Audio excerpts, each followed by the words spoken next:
So what have you got left to target that 9.1% unemployment? What you want to look at are what are the recent trends, because 1 month is not a trend. And the last 6 months, we've added 1 million jobs in the economy. The last 15 months, we've added 2 million jobs. Now, the president's the first to say that it's not enough. And if the unemployment rate's 9%, we got a long way to go. I think the style of things that we've been trying to do are of the form, how do you help the private sector stand up and be the driver of recovery? The government role in rescue when the private sector's in free fall is very different than the moment we're in now, where we're doing things like the president passed the investment subsidies to try to get businesses to build factories and buy equipment here at home. The payroll tax cut for 150 million workers. So didn't those all start in January? They began in January, and they will continue as we go over. They've been in place for 6 months, and we've still got 9.1. Well, this is for May, so it's the beginning of the year, and there's no question that we faced some significant headwinds. Doesn't that speak to the weakness of the economy, if I could? Because it can't withstand an increase in gas prices. It can't withstand a tsunami in Japan. Doesn't that kind of tell you that the recovery is really weak at this point? Well, look, we're coming out of the worst downturn since 1929. There's no question that we are facing fragile recovery, and we've got to keep pressing to get the private sector stood up. Some of these headwinds were the natural disasters in Japan let us hope that we don't face that on a repeated basis. So there's no question that as you come out of the worst downturn in most of our lifetimes, that it is going to be fragile. But first, we do the tax policy. Second, there are more things that the president is trying to enact that are all about this leveraging the private sector money.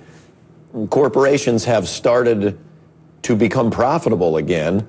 There's money sitting on their balance sheets that they can use for investment, and our effort is try to get that investment kicked in. So the president has enacted this regulatory look back in which we go through the 20 big agencies and find those regulations that are outmoded or if they're costly that we streamline to try to encourage investment. An infrastructure bank the president's called for, which would leverage private money to try to help finance the economic infrastructure of the country, and the trade agreement. So I think that the president's plan, there is a plan. It has been working. We have been adding jobs significantly over the course of this year. We faced a stiff headwind, and this was a tough month. But I don't think that we should abandon the idea that what we need to do now is get the private sector stood up. So what I hear you saying is when the economy was on the precipice, when you all came in, it was time for the government to act, but you don't see the government doing anything new at this point beyond what's been put in place, because 9.1% you are hoping the private sector and the things you've done to help the private sector are going to pick up some of this. I don't think that it's accurate to describe it as doing nothing just because it's not the government's direct spending that's I'm just trying to figure out what you're saying here, that there's not going to be any new government program. Well, the regulatory streamlining and look back is an action of the government.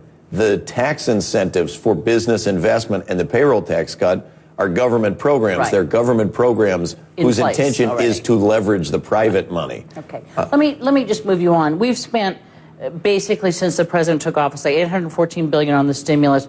By the time you add in some of the things that were increases in the budget for infrastructure, education, things like that, very close to $1 trillion. Have we gotten our money's worth in jobs?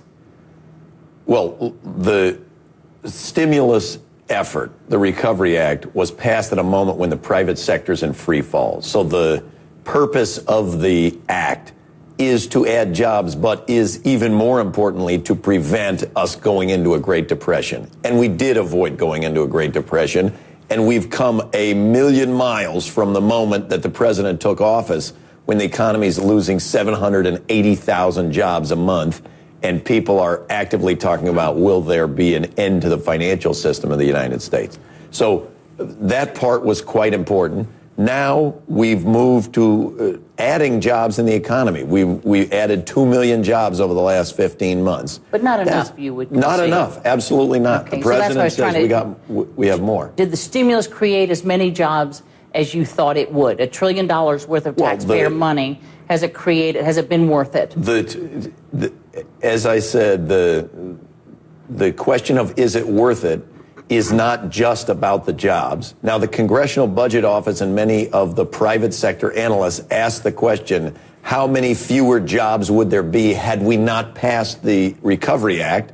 And they came up with numbers that are in the target range of what we said would come from the Recovery Act.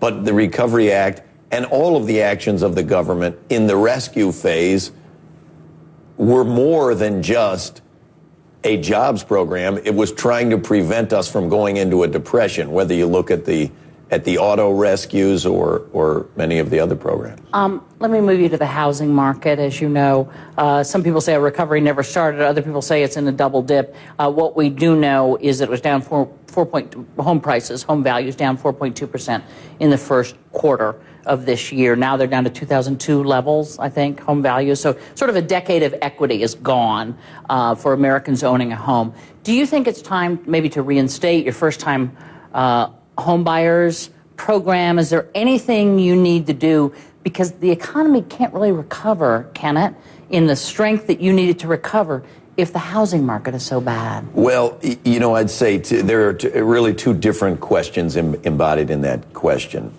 Housing is important. It's clear we got into a housing bubble and we got substantial numbers of people into houses that they could not afford.